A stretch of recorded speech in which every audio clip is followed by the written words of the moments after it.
Dios os guarde, mi hermano y mi hermana. Bienvenidos sean todos y cada uno de ustedes al comentario bíblico adventista sobre la lección número 5 de Escuela Sabática, Calor Extremo. Cada día profundizamos más en la lección con las notas de la hermana Elena G. de White y con el comentario bíblico adventista que sin duda nos indica más cerca lo que debemos aprender de la lección.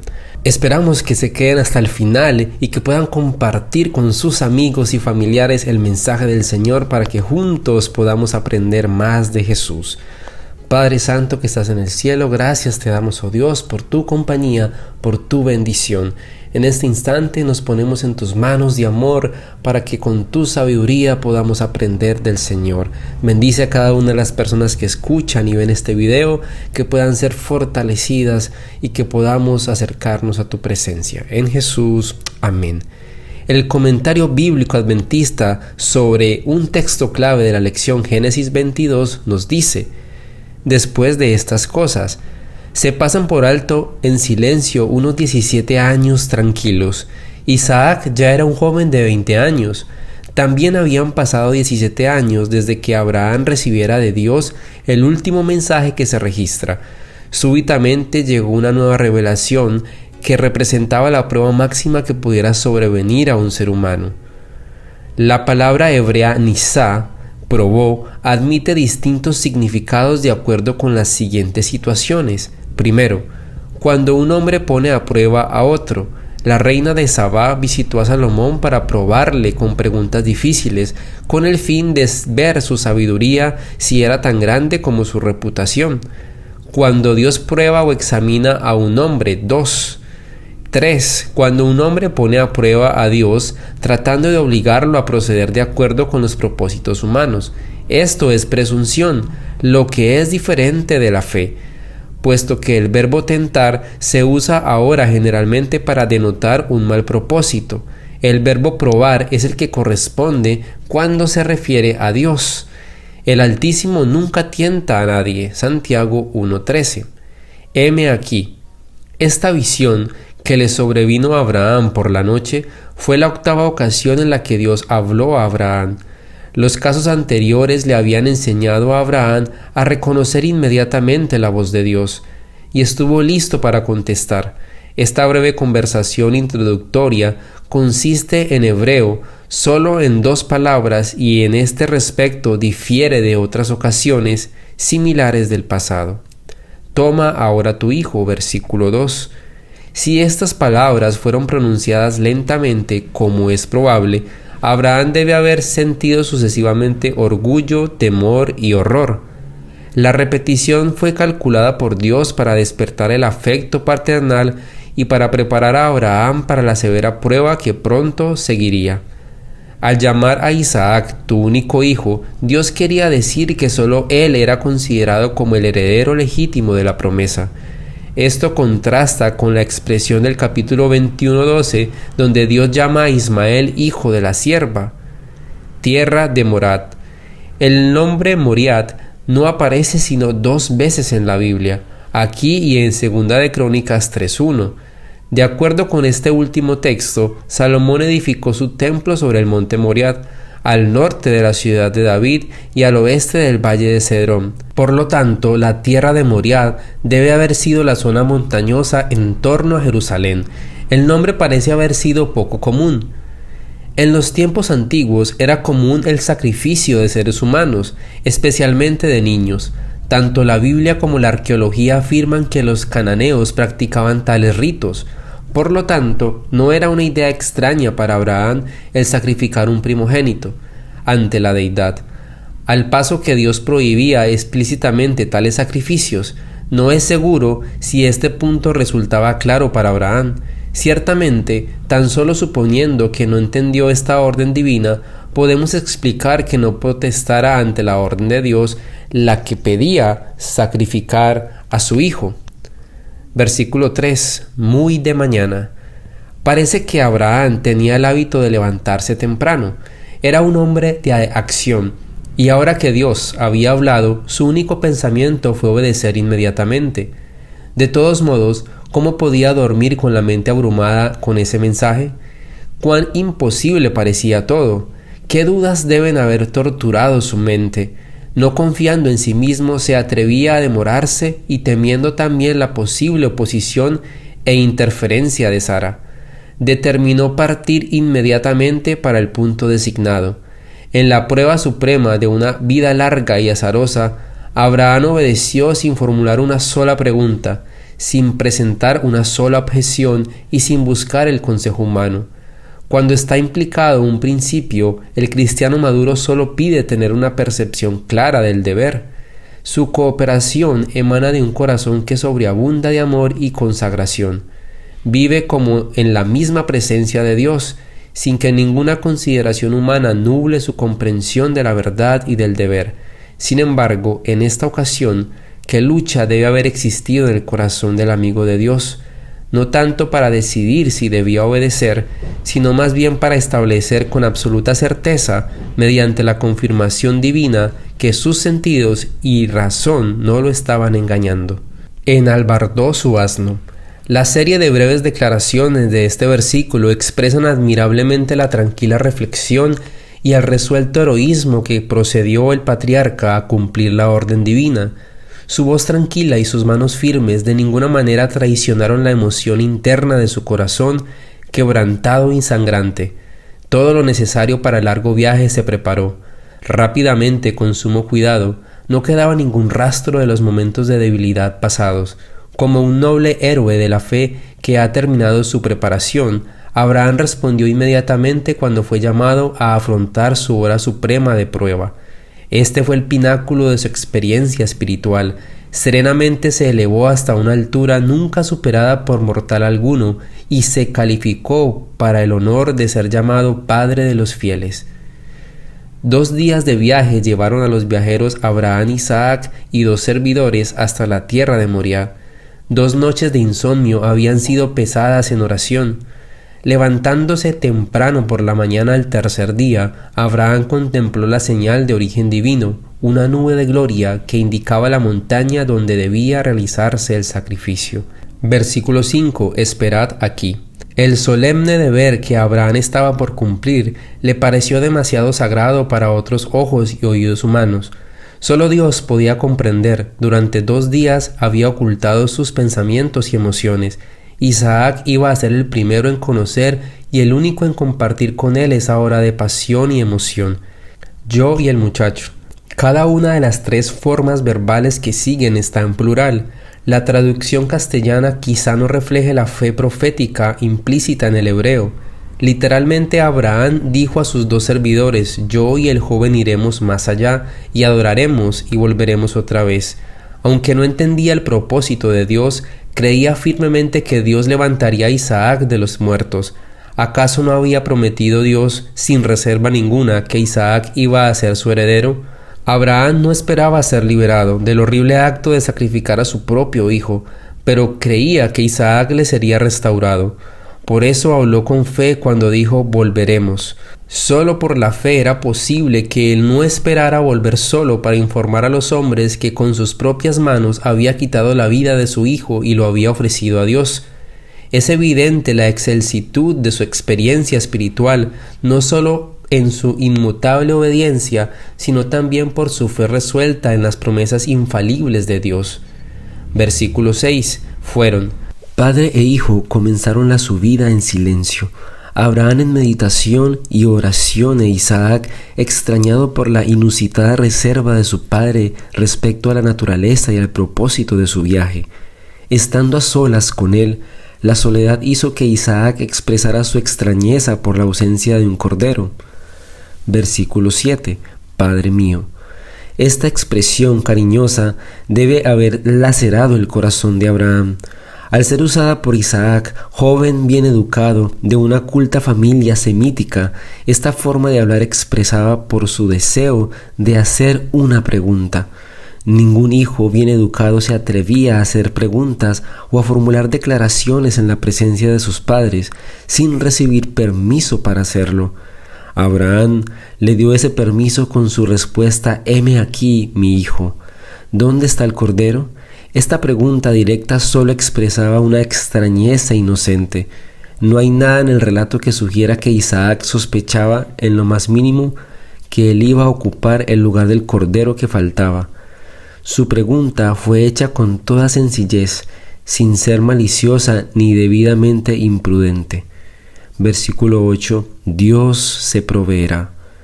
La respuesta de Abraham constituye una expresión profética emanada de las alturas de la fe heroica hasta las cuales se había elevado su alma. Por inspiración señalaba tanto al carnero del versículo 13 como al Cordero de Dios, que en ese momento igualmente estaba más allá de los alcances de su vista.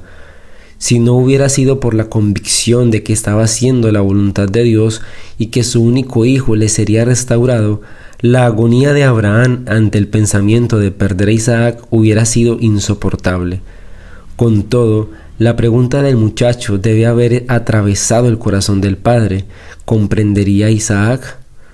Versículo 9. Edificó allí Abraham un altar. Llegando al lugar donde en siglos posteriores se edificó el templo, padre e hijo levantaron un altar. Salem, la ciudad de Melquisedec, estaba a corta distancia hacia el sur, pero un poco más allá, hacia el noreste, se hallaba una colina que después se conoció con el nombre de Gólgota. Ató a Isaac. Cuando todo estuvo completo y no faltaba nada sino la colocación del sacrificio sobre el altar, temblorosamente Abraham le refirió a Isaac todo lo que Dios le había revelado y probablemente añadió a eso su propia fe en la restauración de Isaac.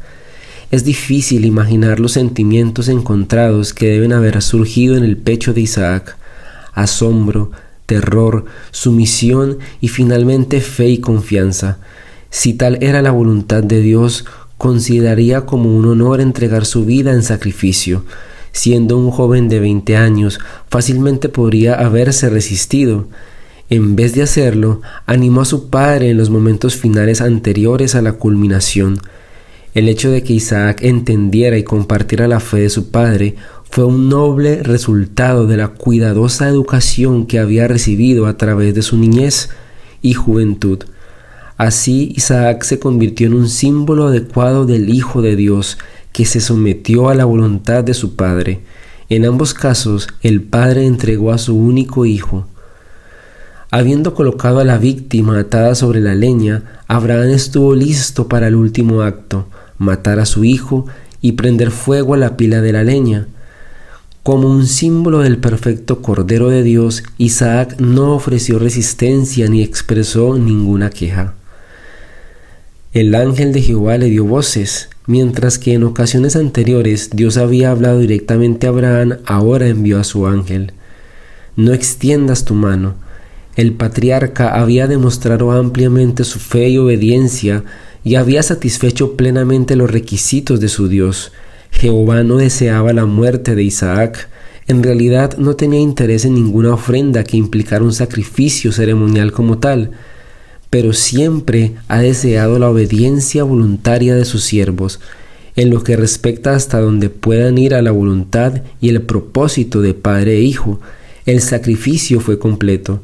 Dios reconoció la consagración de sus corazones como una ofrenda mucho más aceptable ante su vista, y aceptó su buena disposición a cambio del hecho.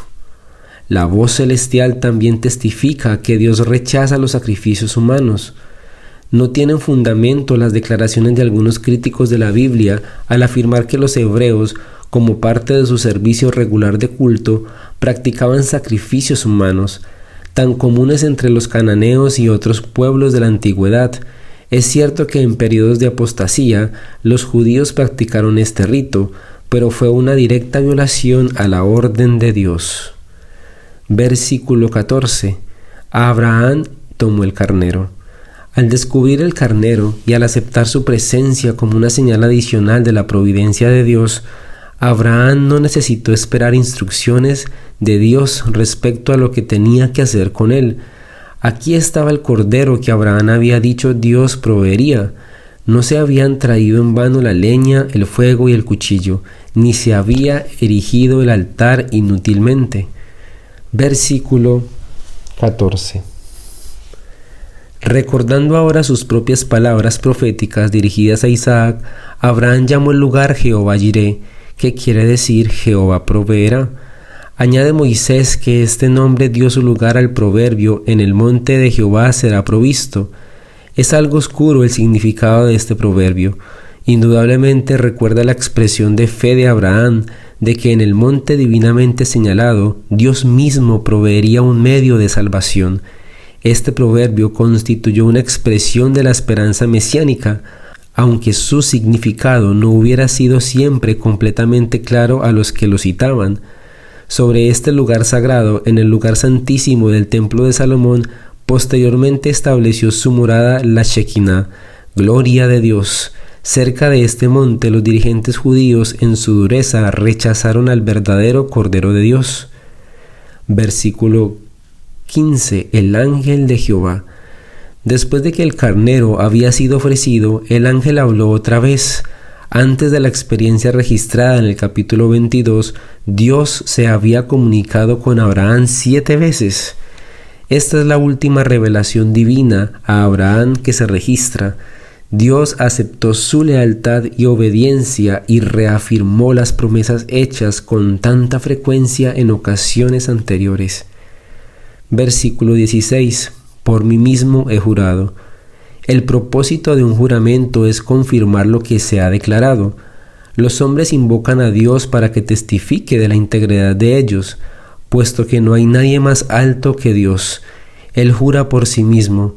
Al comprometerse a sí mismo, Dios, por causa del hombre, sigue una costumbre familiar para los hombres a fin de convencerlos de la seguridad de las promesas divinas.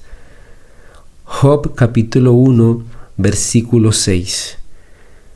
La tradición judía sugiere que ese día fue el día del Año Nuevo eclesiástico judío. Algunos intérpretes cristianos ven en esta frase el día anual del juicio. No hay necesidad de hacer sincronizar este día con alguna festividad humana.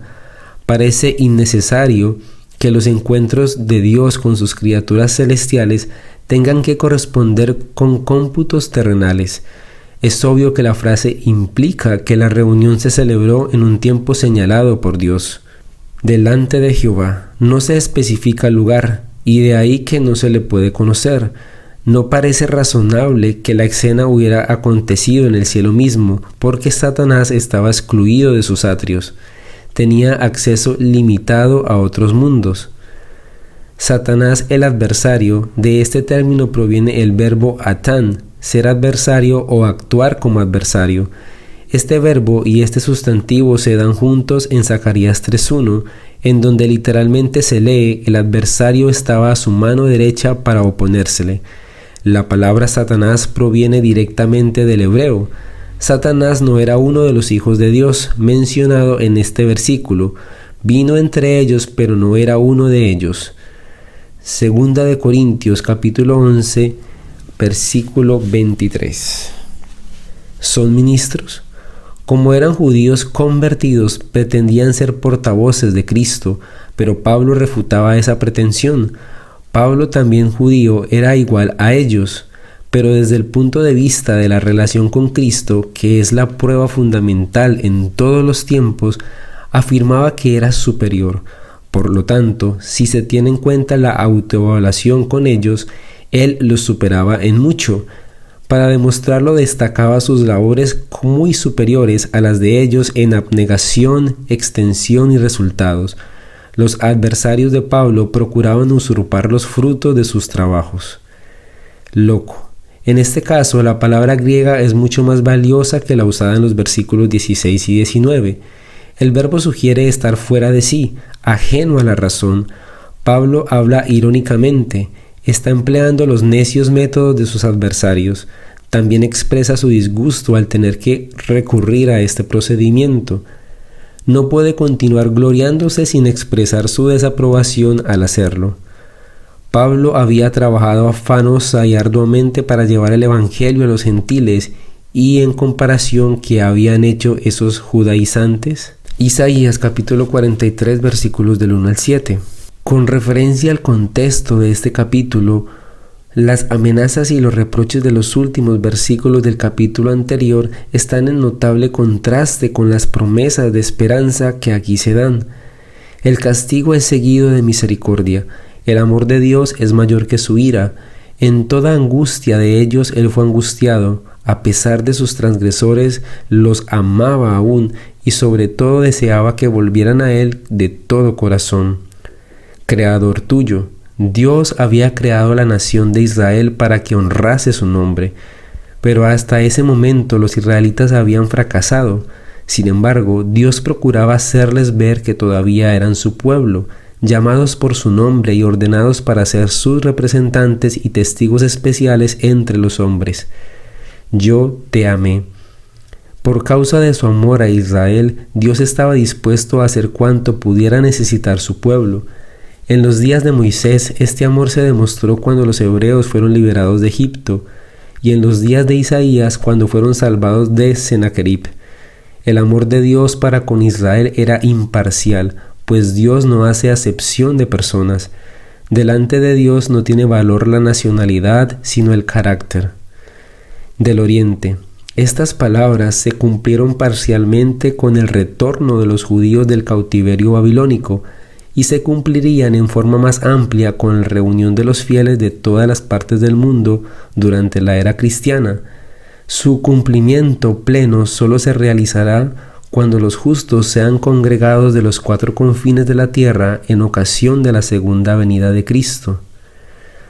Llamados de mi nombre. Por lo tanto, somos pertenecientes a Dios. Aquí se incluye tanto a gentiles como a judíos, porque ellos son coherederos, llamados a ser linaje escogido, para que anuncien las virtudes de aquel que os llamó, de las tinieblas a la luz admirable.